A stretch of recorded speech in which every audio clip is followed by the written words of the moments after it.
You got dressed this morning the same way you always do. Comfortable. Practical. You've worn this outfit 100 times. But somewhere between your front door and that security line, you made a mistake. Not because you broke a rule, because nobody told you that what's touching your skin right now has a very specific pattern TSA's body scanners are trained to flag. Every single time.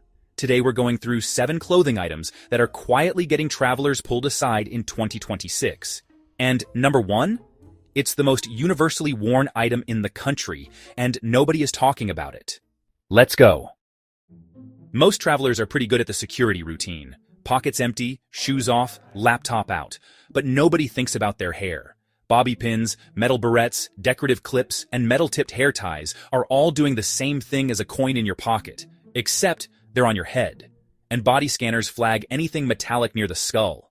That triggers a head and neck pat-down. In public, with a line of people watching, it's not a dangerous situation. It's just awkward, time-consuming, and completely avoidable.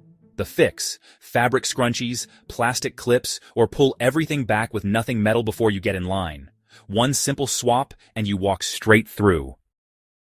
Here's one that surprises a lot of people, especially those who travel in Hoka's, Brooks, or New Balance 990s. This is not about wearing the wrong shoes in an emergency. This is a completely different problem. When your shoes go through the X-ray conveyor belt, thick memory foam midsoles are dense enough to obscure the footbed. The scanner can't see clearly through the sole. So the shoe gets flagged for a secondary inspection. Agents pull it aside, examine it separately, and your line keeps moving without you. TSA has been updating shoe profiles through 2025 and 2026, and these thick-soled styles are being pulled more frequently as a result. The fix: slip-on shoes with thin, flat soles through the checkpoint. Pack the orthos in your carry-on and change right after security. Your feet will thank you on the other side. This one catches people completely off guard because it's not something you'd ever think to consider. Shapewear, body shapers, slimming shorts, anything with structured panels or boning, all of it reads as an anomaly on the body scanner. The machine sees unexplained density across your torso or hips and flags it. The result? A pat-down of the exact areas the shapewear covers, which is the most invasive screening outcome possible at airport security. Airlines and TSA never warn about this. There's no sign at the checkpoint, no mention in the boarding email. The fix: save the shapewear for the destination. Travel in loose, unstructured undergarments and change when you arrive. Your security experience will be completely different. Back braces, knee braces, wrist supports worn under clothing. Extremely common, especially for travelers over 55. And virtually no one declares these before walking into the scanner.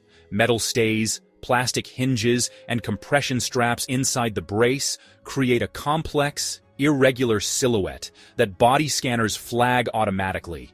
You will be pulled aside. You will be patted down in the exact location of the brace. Here's the part TSA will not volunteer. If you declare it before entering the scanner, the entire process is faster, more dignified, and can be done in a private screening room by request. 3 words before you step in: I have a brace. That's it. That changes everything about the experience. This one is one of the fastest growing causes of secondary screening complaints filed in 2024 and 2025, and almost nobody is talking about it. Industrial bars, surface piercings, multiple piercings in non-visible locations. Travelers don't think about these because they're not wearing jewelry. It's just part of them. It doesn't cross their mind at the checkpoint, but the body scanner flags dense metallic objects at skin level anywhere on the body. The agent must identify the source of the anomaly. That means a private pat-down of the exact body area flagged. Significant delay. Significant discomfort. The fix: if you have piercings under your clothing, declare them before the scanner. Non-metal options also exist specifically for travel days and are worth considering if you fly frequently. Magnetic therapy belts, wraps, and knee sleeves embedded with neodymium magnets, massively popular for back pain, arthritis, and joint support, and millions of people wear them daily without a second thought. The body scanner doesn't care why the magnets are there. It sees a distributed field of dense metallic points scattered across your torso, back, or knee. That reads as one of the most complex anomalies the machine encounters. Unlike a brace or a wire, the magnets are scattered, so the agent can't easily identify a single source. That means extended secondary screening while they work through every contact point. Here's the part nobody mentions. Magnetic therapy products are not in TSA's published "Declare this guidance anywhere." So most travelers have zero warning this is even an issue. The fix is simple. Remove the wrap before the checkpoint and place it in your carry-on. 30 seconds of effort saves you 20 minutes of delay. Here it is, the one that started this whole conversation, the Underwire bra. The Underwire runs the full arc of both cups, and body scanners read that as a continuous metallic structure across the chest. It triggers an automatic chest and torso alert every single time. The agent must verify the source of the anomaly. That means a chest pat-down in a public secondary screening area, with a line of people watching. What most women do, stand there confused and embarrassed with no idea why they were flagged, while the rest of the line moves through. What TSA will not tell you, you have the absolute right to request a private screening room. They are required by policy to provide one. You don't have to stand there in public. You can ask, and they cannot say no. Now here's the part that costs real money. If that pat-down runs long, if the checkpoint is busy, if it takes 10 or 15 minutes, you miss your boarding window. You miss your connection. You eat the rebooking fee, and your TSA pre-check does not make this go away. The body scanner runs regardless of your pre-check status. The fix, a sports bra with no underwire on travel day, or remove the underwire bra and place it in your carry-on before you reach the checkpoint. Either option, and you walk straight through. Your shoes need to do 3 things. 1. Be easy to take on and off for security. 2. Be comfortable and non-slip for the airport. And 3. Be snug enough to stay on your feet in an emergency. My go-to is a versatile pair of hybrid running shoes with laces. You can loosen them for quick removal at security, tighten them after, and loosen again if your feet swell mid-flight. Never wear complicated lace-up boots. Never wear pull-on boots that require balancing on one foot. And definitely never wear high heels. I once saw a woman stumble backwards while removing her heels, step on her husband's barefoot, and fall to the ground. Not how you want to start your vacation. Can you bring gel shoe inserts through security? Because gel typically counts as a liquid. I asked TSA directly. The answer is yes. Gel shoe inserts are allowed through security. You can wear them for extra comfort without worrying about the 3-1-1 rule. Long travel days destroy your feet without proper support. This is good news. For flights over 2 hours, regular socks are not enough. You need compression socks. When you sit for extended periods, blood pools in your legs. Compression socks apply gentle pressure to your ankles, pushing blood back to your heart. This reduces swelling, prevents fatigue, and most importantly, reduces your risk of blood clots on long flights. You can find affordable compression socks on Amazon in tons of designs. You only need 1 pair that you wash and reuse on travel days. Small change, massive difference in how you feel when you land. Okay, so this might sound like a bit of a curveball, but wearing an underwear liner is honestly a game changer for those long travel days. Here's the hack. You wear a liner during the first leg of your trip, and then just toss it before your second flight. It really helps you stay feeling fresh, without needing to do a full change of clothes in those, tiny airplane bathrooms. Long travel days are seriously brutal. You're sitting for hours, eating outside your normal routine, and dealing with all sorts of temperature changes. So, this small step, it actually makes a big difference. Try to avoid jeans or any pants with a tight waistband, and yeah, never wear pants that need a belt. Even if you've got TSA pre-check, you might still have to take your belt off. That's just one more thing you have to keep track of. And if your pants only stay up with a belt, you'll be standing in the body scanner with your hands raised and, well, nothing holding your pants up. I've honestly seen it happen, and it's not pretty. Tight waistbands are no better. Your body bloats from cabin pressure during flights, and jeans just get super uncomfortable after a few hours. So, go for something stretchy with an elastic waistband instead. You'll want to look for pants with a fitted ankle. Wide leg pants can actually be kind of dangerous. Those flowy pants can get snagged on conveyor belts or even caught in escalators. Plus, they tend to drag on airport floors, picking up germs from everywhere, including, bathroom floors. You definitely don't want your clothing touching those surfaces. So, stick to fitted ankles. I always advise people to avoid rompers and jumpsuits because of the bathroom situation. Airplane bathrooms are tiny. When you're wearing a jumpsuit, you essentially have to get naked just to use the toilet.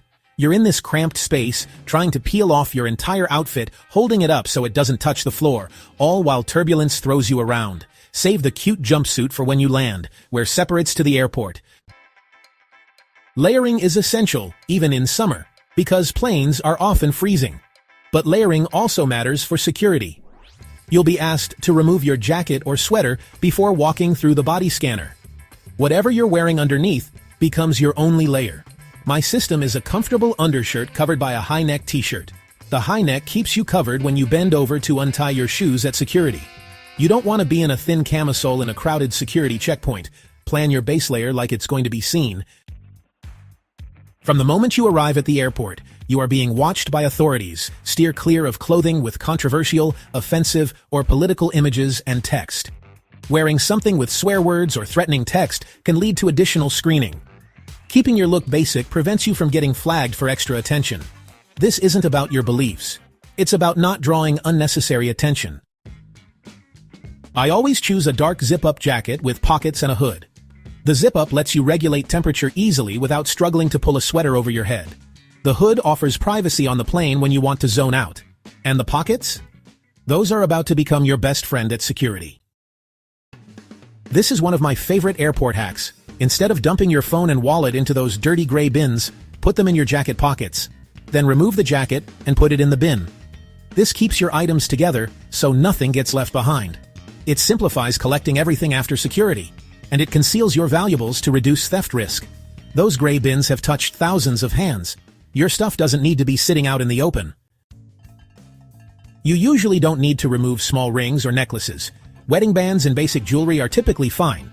But, larger pieces like chunky necklaces or heavy chains might trigger the alarm. Here's what you do need to remove. Sunglasses and hats must come off and go in the bin.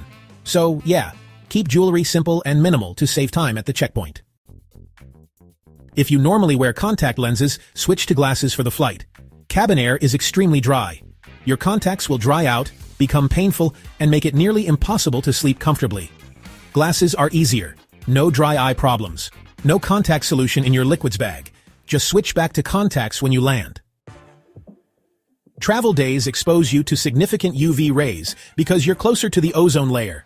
Airplane windows don't block all UV rays. If you're by the window on a daytime flight, you're getting more sun exposure than you realize. So, wear sunscreen. At minimum, apply it to your face before you fly. This is especially true for long-haul flights. It looks cozy until it traps you inside your seat. Shawls, ponchos, and oversized wraps love to get caught on armrests, seat corners, and tray tables. And when you stand up mid-flight, you'll drag half your neighbor's coffee with you. They also restrict your movement when boarding, lifting bags, or slipping past rows to reach the lavatory. Smart alternative. Pack your poncho and wear a fitted travel cardigan instead. It still keeps you warm, but won't turn every bathroom break into an obstacle course. They might look stylish, but jumpsuits are the enemy of airplane bathrooms. When you're squeezed into a space the size of a broom closet, the last thing you want is to wrestle with zippers and straps while turbulence shakes the cabin. Jumpsuits also make restroom trips take twice as long, holding up the line for everyone behind you. Smart alternative. Go for a two-piece travel set, stretchy pants and a matching top. It gives you the same sleek look, but you can actually survive a flight with dignity. Sure, it feels breezy at the airport, but the second you sit down, you'll regret it. Airplane seats are made of synthetic leather that traps heat and sweat. Your skin sticks to it, and if someone spills a drink, guess whose legs are soaking it up? Cabins also get cold mid-flight, leaving you shivering under a paper-thin blanket. Smart alternative. Wear breathable joggers or soft cotton leggings, paired with a light hoodie or long-sleeve top. You'll stay comfortable no matter what the cabin temperature does. Denim jackets, wool blazers, or thick shackets might look sharp, but in an airplane seat, they'll make you feel like a cardboard box. These fabrics restrict movement, dig into your sides, and make it nearly impossible to relax on long-haul flights. A smart alternative? Stick to soft, flexible fabrics like cotton blends or lightweight fleece. Wrinkle-resistant travel wear is designed for tight spaces and folds up easily when you get warm. Fashion might win at the gate, but comfort wins in the air. Tight jeans can cut off circulation, especially when your knees are bent for hours. And yes, that can increase your risk of swelling or even deep vein thrombosis on long flights. So, a smart alternative. Trade skinny jeans for stretchy jeggings or compression leggings. They look polished but keep blood flowing during the flight and feel just as good when you land. They're flowy, elegant, and perfect for vacation photos. But inside an airport or airplane lavatory, they're basically floor mops. Long dresses brush across restroom floors, soak up whatever's there, and collect every mysterious stain between the boarding gate and your seat. A smart alternative. Pack the maxi dress for your destination and wear cropped or ankle-length pants on travel days. If you've ever tried taking off knee-high boots at TSA, you already know why this one made the list. Boots are slow to remove, hard to balance in, and honestly, impossible to slip back on gracefully in a crowded security line. Even after boarding, they swell your feet mid-flight, leaving you miserable for hours. Smart alternative slip-on sneakers or elastic band loafers? They slide on and off in seconds, keep your feet supported, and give you more legroom comfort once you're in the air. Nothing says rookie traveler like setting off the metal detector with bangles and statement necklaces. Even if they don't trigger alarms, jewelry catches on seatbelts, headphone cords, and sweater threads. Plus, anything heavy around your neck will feel 10 times worse after 3 hours in dry cabin air. Smart alternative. Pack your jewelry and put it on once you land. If you want to wear something minimal, stick with lightweight studs or a silicone watch. White pants and sweaters look fresh until reality hits. Turbulence, coffee cups, and sticky tray tables don't care how much bleach you own. All it takes is one spill or smudge from a suitcase wheel, and your chic airport look turns into a laundry emergency. Smart alternative. Opt for darker neutral tones like navy, charcoal, or olive. They hide stains, survive long flights, and still look stylish when you step off the plane. A wide-brim hat might complete your vacation look, but in a cramped airplane cabin, it's a total nightmare. You can't lean back, you can't store it easily, and it blocks the view of everyone behind you. And big vests or thick puffer jackets eat up valuable carry-on space and make you overheat before takeoff. Smart alternative. Wear a light jacket that zips up and packs down. For hats, use a magnetic travel clip to secure it to your carry-on, not your head. It's not technically clothing, but it's one of the biggest outfit mistakes you can make. Open totes without zippers spill your valuables mid-flight and make it easy for small items to disappear under the seat. Smart alternative. Use a zippered tote or small backpack with a hidden pocket for documents and electronics. It's more secure and far less stressful when turbulence hits. Flying smart isn't just about what you pack. It's about what you wear to survive the trip. The right outfit can make a 5-hour flight feel like 2, and the wrong one can turn the simplest trip into a travel horror story. So before your next flight, take one last look in the mirror. Ask yourself, can I sit, stretch, spill, and survive 5 hours in this? If the answer's no, pack it instead. Because smart travelers don't just fly in style, they fly in comfort. If you found these tips helpful, subscribe for more insider travel hacks from Jet Set Genius. Safe travels, and see you in the next one. Let's recap the perfect travel outfit for 2026. Comfortable lace-up walking shoes. compression socks, loose, stretchy pants with an elastic waistband and fitted ankle, no belts, an undershirt with a high-neck t-shirt, a dark zip-up jacket with pockets and a hood, minimal jewelry, glasses instead of contacts, and sunscreen. This outfit gets me through security fast and keeps me comfortable on the longest flights. Hit that subscribe button so you don't miss next week's video where I break down exactly what the new TSA scanners can see. Thank you for watching. Safe travels, and I'll see you in the next one. Bye.